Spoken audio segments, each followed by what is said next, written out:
Yeah. Have you been following the January 6th committee hearings in any way? And if so, what have been some of the takeaways for you personally? I'll tell you what I've decided to do on that issue is wait until the committee reports and then make my observations about it. Yeah. And the senators can also comment on this. So obviously you guys bring up the concern around dollars for Americans, how they're spending so much because of inflation. One of the things that Democrats have brought up is actually overdraft fees from banks, wanting to help die it down and bring that down for Americans so few dollars aren't taken out every time they end up going over.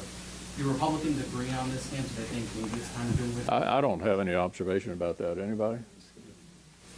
Yeah. Supreme Court justices are facing new harassment from groups that are actually getting bounties for being able to tell them, tell the organizations where they're at. Your feeling about that and the Biden administration just not even arresting one single person yet? It's absolutely appalling.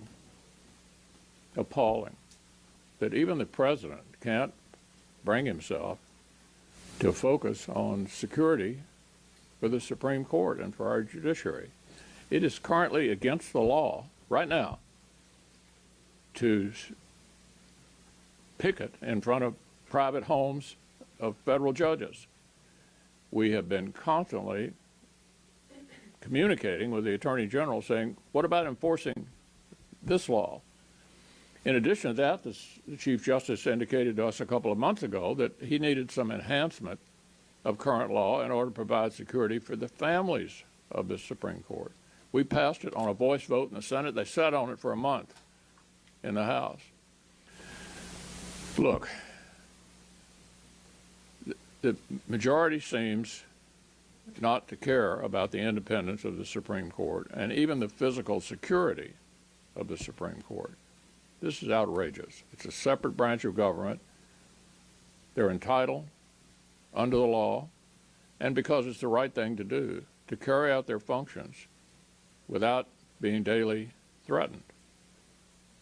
This was like an open invitation, and we all remember that somebody showed up in front of one of the justices' homes with an apparent intent to kill him. I find this alarming. What do we hear out of the administration? Darn little. I think it is way past time that we started showing the Supreme Court the respect that it deserves. I would remind you, when I was the majority leader, I never went over to the front of the Supreme Court, singled out members of the court, and said, you'll pay a price if you rule a certain way. Have I been happy with every Supreme Court decision over the years? I haven't. But I think it's appalling, the lack of concern the administration and apparently most Democrats in Congress have for even the physical security of federal judges. Speaking of the judiciary, Senator Todd Meredith